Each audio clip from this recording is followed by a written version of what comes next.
Bonjour et bienvenue à Hop dans le Wok. Aujourd'hui, je vous montre comment faire vous-même votre propre extrait de pandan. Pour faire notre extrait, on peut soit prendre des feuilles fraîches ou prendre des feuilles congelées qu'on va décongeler et c'est ce que je vais prendre aujourd'hui. La différence entre les feuilles fraîches et les congelées, moi je trouve que les feuilles fraîches sont beaucoup plus jeunes, sont plus petites et les congelées, on voit qu'elles sont grosses, sont plus matures. Personnellement, je trouve que les congelés ont plus de senteur, plus de goût.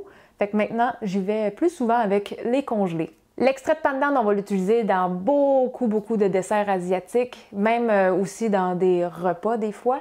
Fait que c'est quelque chose que je voulais vous montrer dans une vidéo parce que vous allez en avoir souvent besoin. Fait que pour faire notre extrait de pandan, on va utiliser 50 g de feuilles pour 300 ml d'eau chaude.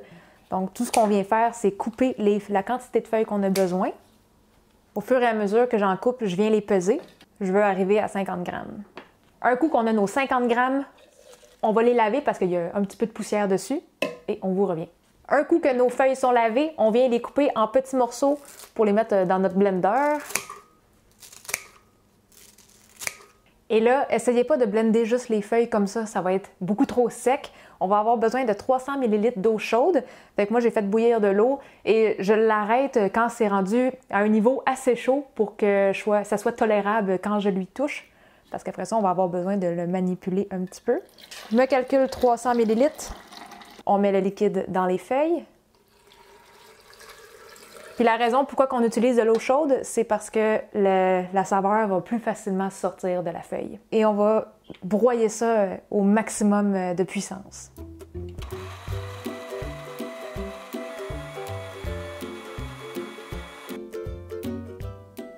J'ai fini de broyer. Là, on va maintenant le filtrer. Ça sent vraiment bon.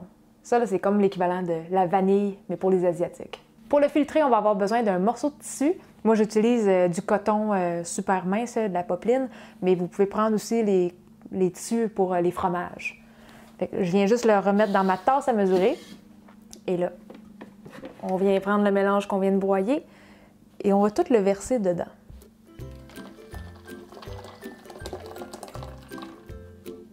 Et là, tout ce qu'on fait, c'est on vient prendre tous les rebords de notre tissu et on vient presser.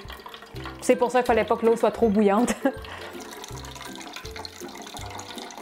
Un coup qu'on a fini de tout bien presser, il nous reste toute la fibre que ça, on peut en disposer. Et on a notre extrait de pandan qu'on peut maintenant intégrer à nos recettes. C'est déjà tout pour cette petite capsule conseil. J'espère que ça a pu vous aider. N'oubliez pas de vous abonner à ma chaîne, on va continuer de mettre des vidéos à chaque semaine.